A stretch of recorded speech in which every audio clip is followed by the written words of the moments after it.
Friends, आपका स्वागत है हमारे चैनल फिजिक्स विद प्रज्ञा में। तो आप देख सकते हैं आज का आपका जो टॉपिक है वो फिजिक्स का बिल्कुल भी नहीं लिया है। टॉपिक आपका फिजिक्स का नहीं है, टॉपिक आपका हमने हिंदी का लिया है। तो आप देख सकते हैं हिंदी के टॉपिक में आपका क्या है, रश्मिरथी खंडकाव्य जो है उसका, उसमें से हमने क्या किया था, बहुत इंपॉर्टेंट क्वेश्चन पूछा जाता है। कुंती का चरित्र चित्रण, कुंती का चरित्र कैसा था रश्मिरथी खंडकाव्य में, लेखक जो आपके थे उन्होंने कैसा चरित्र चित्रण किया है रश्मिरथी खंडकाव्य में, उसके बारे में हम सब कुछ इस वीडियो में बात करने वाले हैं। ठीक है, रश्मिरथी खंडकाव्य में कुंती का चरित्र चित्रण इस काव्य की नींव है, क्योंकि अगर कुंती ही ना होती, अगर माँ ही नहीं होगी तो पुत्र कहाँ से आएंगे। ठीक है, कुंती महाराज पांडु की पत्नी, कौन थी, महाराज पांडु, जो धृतराष्ट्र के भाई थी। पहले वही राजा थे परंतु मृत्यु के बाद धृतराष्ट्र को बनाया गया। ठीक है, कुंती महाराज पांडु की पत्नी तथा पांडवों की माता थी। ठीक, और सामाजिक तौर पर उसके 5 पुत्र थे। समाज की नज़रों में उसके 5 पुत्र थे, लेकिन जो कर्ण था वो उनका विवाह से पहले का पुत्र था, जो कि सूर्यदेव के वरदान से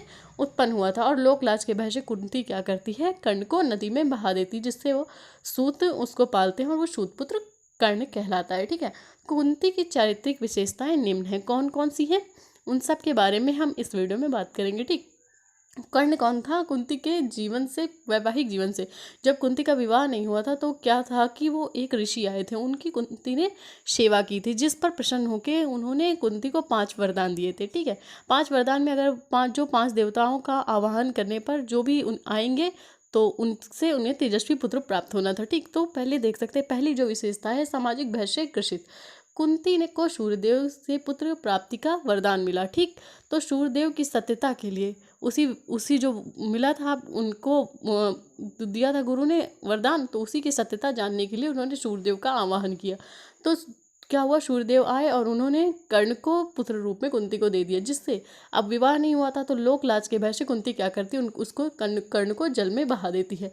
परंतु जब वही पुत्र बड़ा होकर उसके सामने अर्जुन का प्रतिद्वंदी बनकर खड़ा होता जाता है, जब महान धनुर्धर बनकर अर्जुन के सामने आता है, तो कुंती यह भी साहस नहीं कर पाती कि उसको पुत्र कह के उसको गले से लगा ले। तो यही है कि वो सामाजिक भय से ग्रसित थी, क्योंकि कर्ण कौन था, उसकी विवाह से पहले का पुत्र था, तो उसको अपना नहीं सकती थी, इसीलिए सामाजिक भय से ग्रसित थी। ठीक है, तो ये है कुंती की सामाजिक भय की कृशस्ता। अब देखते हैं दूसरा, ममतामयी माँ। कुंती ममतामयी माँ कैसे थी, तो वो उसकी बात करते हैं।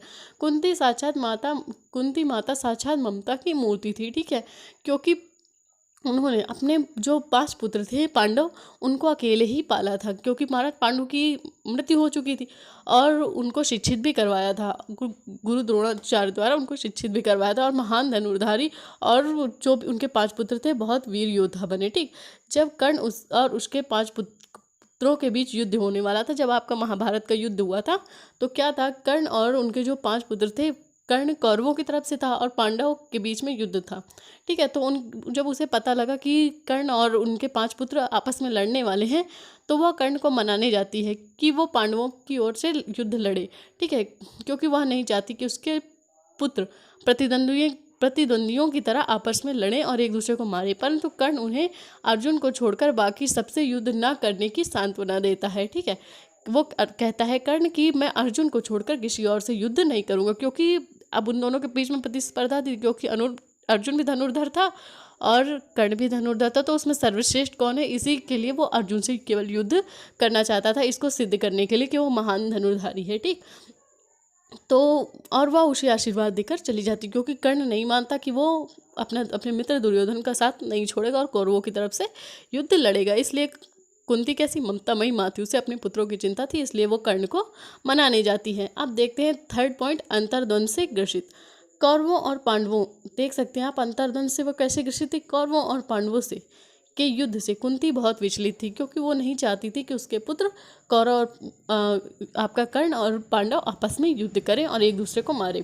क्योंकि कर्ण को कौरवों ने, दुर्योधन ने क्या किया था, कौरवों को सेनापति बनाया, क्योंकि वो महान धनुर्धारी था और अर्जुन को टक्कर देने में समर्थ था। ठीक, इसलिए उसको अपना सेनापति बनाया। वह नहीं चाहती थी कि उसके पुत्र आपस में युद्ध करें। ठीक, जिसके लिए वो कर्ण को मनाने भी जाती, जैसा कि आपने सेकंड वाले में देखा कि वो कर्ण को मनाने भी जाती है, परंतु कर्ण क्या करता है, उस मानने से मना कर देता है। अर्जुन को छोड़कर वो किसी से युद्ध करने, मतलब सबको आत्मदान देने के लिए तैयार हो जाता है कि वो किसी और से युद्ध नहीं करेगा और अर्जुन को छोड़कर किसी और से युद्ध नहीं करेगा और ना ही उसको मारेगा, केवल अर्जुन को मारेगा। ठीक, तब भी उसके 5 पुत्र रहेंगे, और अगर मैं मरा, मतलब कर्ण कहता है कि अगर मैं मर गया तो तब भी आपके 5 पुत्र रहेंगे, और अर्जुन मर गया तब भी आपके 5 पुत्र रहेंगे। ठीक है।